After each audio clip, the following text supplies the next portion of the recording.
Queridos amigos, nós queremos pedir ao Cristo, aos bons espíritos, amigos, que nos amparem, nos inspirem, para que possamos ter um estudo proveitoso para os nossos espíritos. Todos nesse mundo, sem exceção, sofreram decepções.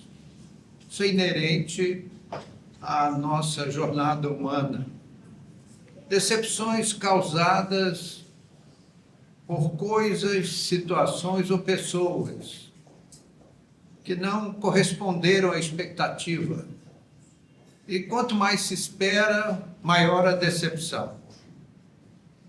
Frustrações, lágrimas, até abalos emocionais. Uns acusam terceiros pelos seus problemas. Há outros mais imprevidentes que culpam os espíritos. É aquela tal história de acharmos que sempre são os obsessores a causa dos nossos problemas. Então, acusar os espíritos é, antes de tudo, uma ingenuidade, porque temos que viver as nossas vidas. Alguns, abalados com a decepção, abandonam a tarefa, a doutrina, a fé que diziam abraçar. Espíritos maldosos aproveitam a brecha para infiltrarem, disseminarem reações temerárias para as pessoas atingidas por esse tipo de problema. E nós ficamos pesarosos, assim, cautelosos, porque quem não deixou de saber de um espírita amigo que, ante uma decepção, abandonou a tarefa que abraçava, que nos causa muito pesar. Nós perguntamos se, ante os problemas, se o mais importante, o que vale, não é a nossa reação ante os problemas. Em outras palavras, nós diríamos que o problema não é o problema. O problema é como nós reagimos aos problemas. Porque os problemas, amigos, eles existem hoje e vão desaparecer amanhã. Nós não ficaremos nesse mundo terrestre para sempre. Na presente encarnação, mais alguns anos, nós deixamos a Terra e os problemas ficam lá para trás. Mas as nossas reações ao problema é que é a questão, é o X do problema. Porque as nossas reações podem gerar a necessidade de reajustes a longo prazo, cavarmos um débito para o futuro por causa de uma reação inadequada. Pessoas existem, todavia, que aproveitam a sabedoria espírita para melhor compreender as lutas da vida. Choram, sofrem ante um fato infeliz, mas não se abatem nunca. Como diz a música, levanta, sacode a poeira e dá a volta por cima. Porque nada melhor do que um dia após o outro. Os tombos, meus amigos, as quedas, elas são inerentes ao caminho, à jornada. Só não cai quem já está caído. Quem está de pé está sujeito ao tombo. E o que é que nós temos que fazer? Voltando à música, dar a volta por cima.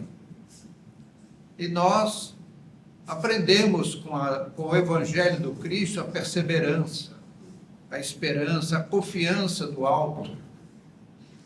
Hoje nós somos simples cidadãos terrestres, todos nós, altamente falíveis, frágeis, mas no futuro, fatalmente, sem exceção.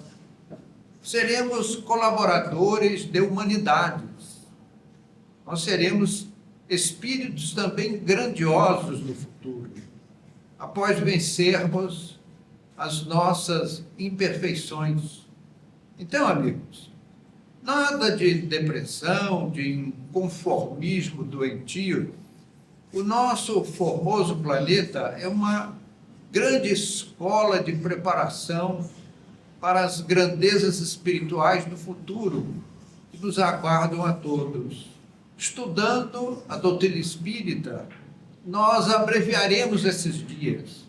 Sem dúvida, é um otimismo nosso muito grande de acreditarmos nessa grandiosidade espiritual que chegará fatalmente, mas que Deus, se Deus quiser, nos dará mais cedo na nossa jornada espiritual.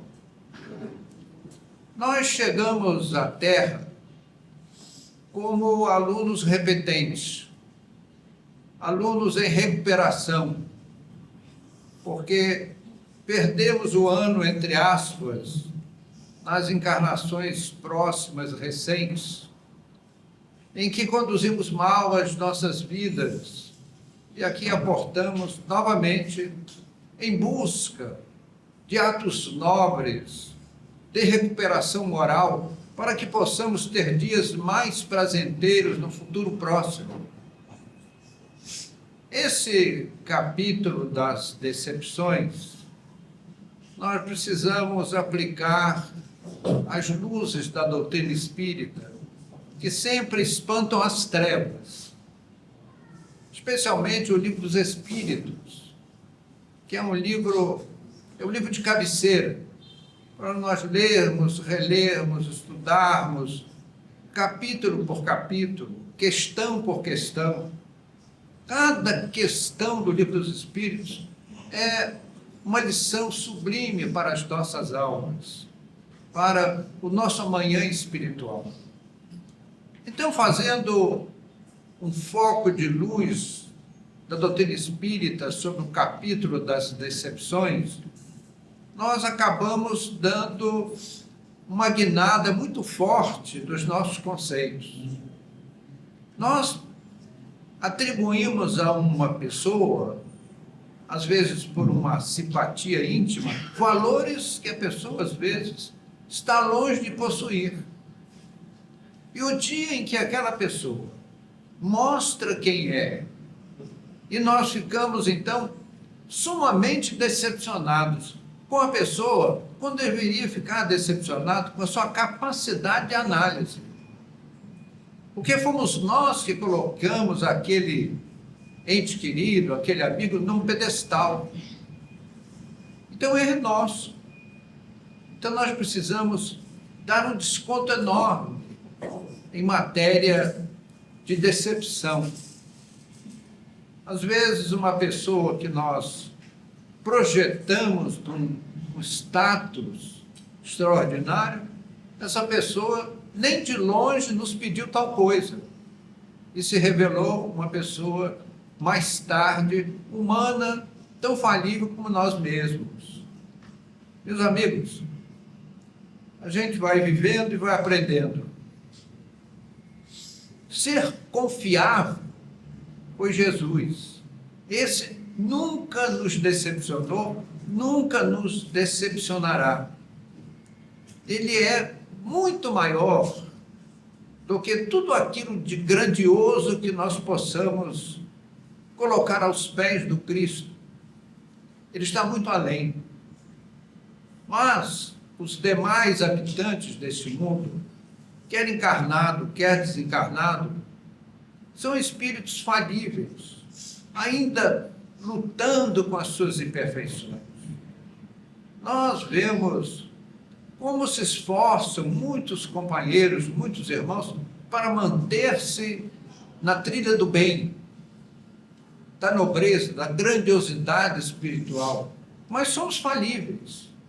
Então, em matéria de falência, nós precisamos ser mais tolerantes para com os erros do nosso próximo. Nós somos juízes um tanto quanto inflexíveis dos erros alheios. Não perdoamos, não compreendemos, quando não é isso que o Evangelho nos traz. Jesus nos mandava amar até os inimigos.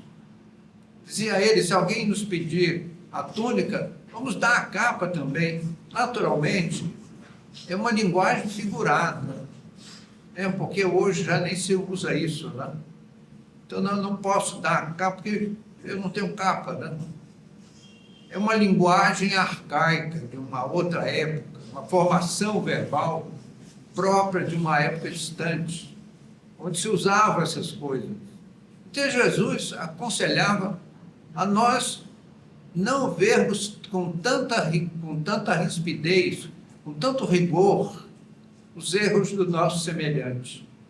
São companheiros nossos, irmãos de jornada, passíveis de muitos erros. Nós tivemos uma participação numa instituição espírita há muitos anos, e lá existia um casal que fazia um trabalho, um bom trabalho cooperativo nos atendimentos públicos. Eles traziam garrafas com água filtrada de casa, roubavam os copinhos, punham a água, tudo muito bonitinho, uma toalhinha branca, tudo beleza. E organizavam o Filho do Passo, era um casal assim, muito simpático. E eles tinham um filho, um jovem, se não me falha a memória, 22 anos. E esse rapaz foi assaltado e morto no assalto. O casal tomou um choque terrível e abandonou o trabalho espírita. Em nenhum momento, quero que alguém pegue as obras basilares da doutrina e me mostre onde o Espiritismo diz que, se tornando espírito, está imune de provações difíceis, duras. Isso não é verdade. Nós buscamos no Espiritismo consolo para as nossas almas, para as nossas dificuldades. Nós vivemos um mundo difícil como a Terra. A Terra está se preparando para ser um mundo de regeneração, deixar de ser um mundo de provas e expiações, para ser um mundo de regeneração. E nós estamos nesse transe. Nós estamos deixando um mundo de provas e expiações para sermos um mundo de regeneração. E essa transição, ela gera uma série de ocorrências que nos assustam. As pessoas inclinadas ao bem se tornam ainda mais inclinadas ao bem, à caridade, à compreensão. E aqueles inclinados ao mal tornam-se ainda piores. É um fenômeno natural. As influências espirituais, as influências cósmicas, atuam nesses momentos catalisando a maneira de ser das criaturas. E aí nós vemos essas ocorrências. Meus amigos, nós caminhamos, como dissemos anteriormente, para sermos também condutores de humanidades. Isso parece uma fantasia, um arrobo filosófico.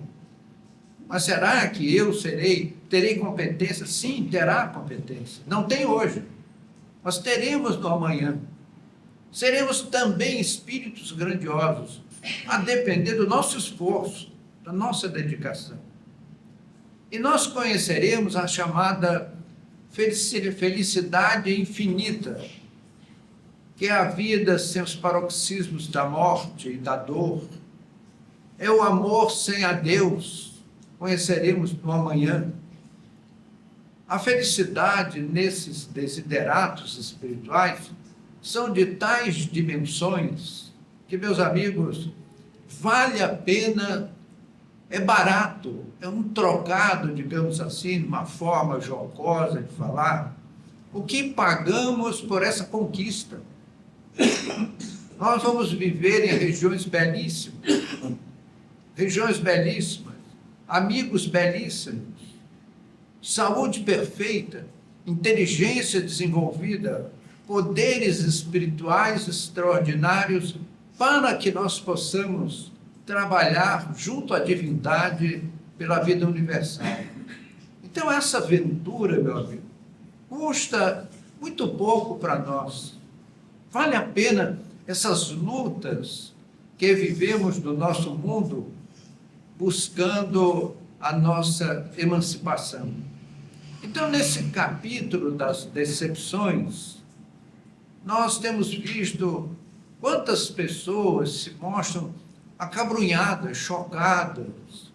Quem não teria uma história para contar? Eu fui uma vez, há muitos anos, visitar uma família em que a senhora tinha sido abandonada pelo marido, que se envolveu com uma jovem e foi embora. Então eu encontrei aquela senhora num estado de alma, assim, extremamente doloroso. E foi justamente nesse dia que me veio à mente essa história das decepções. Então dizia ela: eu estou muito decepcionada, muito magoada. Eu digo: mas por quê? Não, porque fulano não correspondeu aos meus ideais. Meus amigos, sem dúvida que essas coisas marcam com muita profundidade, deixam cicatrizes profundas. Mas nós temos o erro de julgarmos que as pessoas com as quais nos relacionamos são pessoas maravilhosas, grandiosas, quando na verdade são irmãos nossos lutando por vencer um passado de culpas, e que podem cair, e que podem ter experiências amargas. Mas aquilo que o homem semear, isso mesmo terá que colher. Nos ensina a doutrina, nos ensina o evangelho. A lei é lei de retorno, de causa e efeito. E Deus é a misericórdia infinita. Ele nos dará tantas oportunidades quantas se façam necessárias para que nós nos recuperemos. E nós devemos, como dizia Jesus, orar pelos nossos inimigos, para que eles encontrem na misericórdia divina essas oportunidades, e que elas também não nos faltem, essas oportunidades, porque tanto quanto os nossos inimigos, nós também somos pessoas imperfeitas, necessitadas de recuperação, de quitar um passado de culpas. E uma vez quitado, desenvolvermos a nossa inteligência e o nosso coração. As duas asas do anjo, simbólicas, nós vemos nos vitrôs, nos vitrais das organizações religiosas, elas são um símbolo. Uma asa é a inteligência, outra asa é o sentimento. O espírito feminino é muito voltado aos valores do sentimento, e o espírito masculino muito voltado às doutrinas da inteligência. E os dois fazem o equilíbrio. O espírito feminino transpira para o espírito masculino valores que sobram no mundo feminino.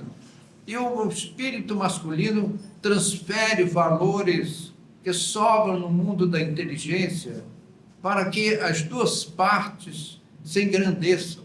Meus amigos, homem e mulher, masculino e feminino, os direitos são iguais. Mas Deus, na sua infinita sabedoria, e não adianta questionar, porque Ele sabe mais, a obra divina é perfeita, atribuiu a cada um desses polos espirituais atribuições próprias. Os direitos são iguais, mas as funções são diferentes. Ninguém precisa dizer a uma mãe que ela cuida do seu filho, ela faz isso instintivamente, naturalmente, e com muito denodo, com muito amor, com muita dedicação. E ninguém precisa dizer ao homem que ele vá à luta, buscar o ganha-pão da família. Ele faz isso por instinto, por natureza. E essas forças se completam. Meus amigos, Deus sabe o que faz. E essa conjunção de forças, de valores, nos ajudam no progresso espiritual, para que nós vençamos as nossas iniquidades e marchemos para uma vida superior. A doutrina espírita, meus amigos, é o grande consolador que Jesus nos deu ao nosso mundo moderno, vindo à luz em 18 de abril de 1857, com a primeira publicação do Livro dos Espíritos. A partir daí, os espíritos que eram considerados, eram chamados de sobrenaturais.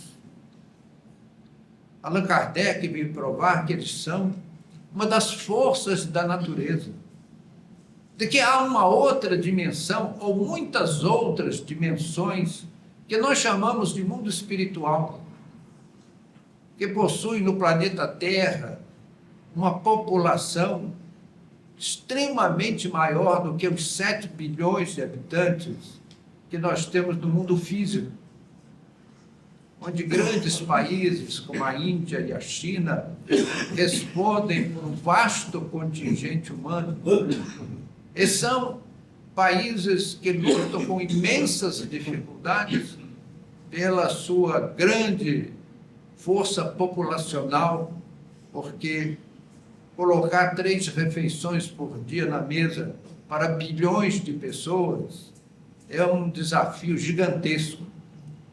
Então, meus queridos amigos, esse capítulo que estamos estudando hoje, sobre as decepções, ele nos chama a atenção para isso. Nós precisamos, primeiro, sabermos reagir com nobreza, com grandeza, buscando compreender por que essas pessoas agem dessa forma. Nós valorizamos pessoas, às vezes, além da conta. Os nossos amores, os nossos queridos, as pessoas de quem gostamos, colocamos num pedestal. E elas nem sempre possuem uma bagagem intelectual, moral, sentimental, para corresponder a esse pedestal que nós construímos. E quando a pessoa mostra quem é, nós ficamos decepcionados. Quando, na verdade, foi uma avaliação nossa equivocada, transferindo valores que a pessoa está longe de possuir. Mas temos que ser tolerantes com isso e reagir de uma maneira ignóbil, de uma maneira imprudente, é agasalhar processos obsessivos. Como nós falávamos há pouco a respeito daquela senhora que fomos visitar, ela tinha uma revolta íntima terrível. Ah, mas eu pensei que meu marido era isso, era aquilo, e na verdade ele não era. Então, a senhora se equivocou, não foi? Eu me equivoquei. Então, a senhora não tem que se decepcionar com ele. Decepcione-se com as suas medidas que foram falhas. E ore por ele, compreenda-o. Meus amigos, tecer louvores a Jesus é fácil. Aplaudir o Cristo é fácil. Dizer que Jesus é lindo, maravilhoso, que Ele é Deus, que Ele é Salvador, que é isso, é muito fácil. Difícil é ouvir os seus ensinamentos, e é o que vale. Pegar a doutrina do Evangelho e colocar no nosso coração. Amai até mesmo aos vossos inimigos. Então, aquela dama, tivemos um puxar de cabelos intenso para que ela compreendesse que não deveria odiar. Se nós não pudermos fazer tudo por quem nos ofende, nos maltrata, que não corresponde às nossas expectativas, porque somos pessoas humanas, mas não odiemos, não desejemos o mal, paguemos o mal com o bem. E se pudermos, tivermos forças para isso, ajudemos, para que, como dizia Jesus, reconcilia-te com o teu inimigo enquanto vais a caminho com ele. E Jesus sabia o que dizia. Nós vemos as pessoas encherem a boca de lavar a honra com sangue. Tira da sua frente um ser humano para conquistar um espírito vingativo na sua sombra. Então, meus amigos, lavar a honra com sangue é um dos maiores equívocos do ser humano, do nosso mundo chamado de moderno, e que ainda se tira a vida do seu próximo com arma de fogo. Nós ficamos assim, todos os dias, chocados ao assistir os noticiários com o banho de sangue que nós vemos no nosso mundo, e é em todos os continentes. Não há país da terra onde tenha paz, onde tenha felicidade. As lutas são internacionais, em todos os países, em todas as nações, em todas as latitudes e longitudes, o homem está em guerra consigo mesmo. É aquela paz exterior que não vem, porque não há uma paz interior na criatura humana. Então, meus queridos amigos, aprendamos com os ensinos da doutrina essa boa lembrança dos bons espíritos, para que não agasalhemos decepções para com o nosso próximo. Procuremos entendê-lo, procuremos compreender.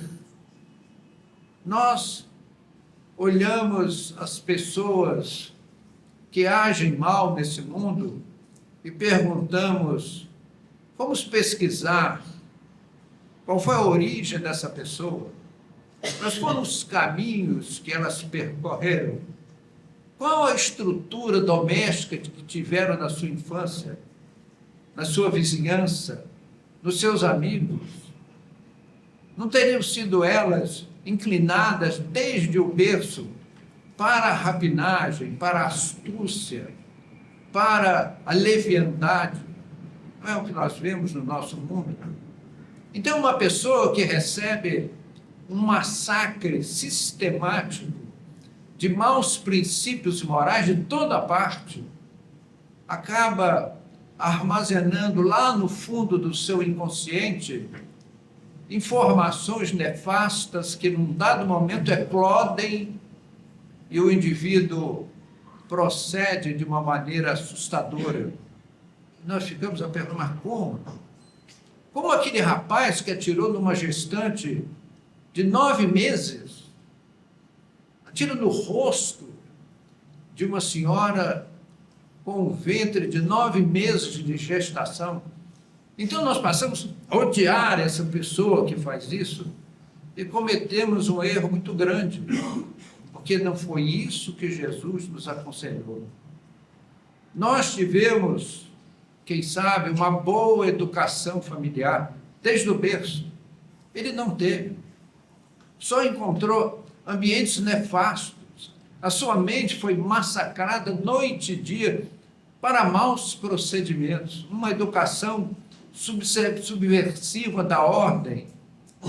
Esse indivíduo não é um mago, não é uma inteligência privilegiada, e acaba armazenando dentro do seu coração sentimentos os mais lamentáveis que eclodem no momento que surge uma oportunidade. E os maus espíritos, amigos, eles aproveitam as brechas para nos estimularem a reações lamentáveis no momento imprevisto da nossa vida. Agradeço a atenção dos amigos, que o Senhor nos guarde, nos abençoe. Muito obrigado.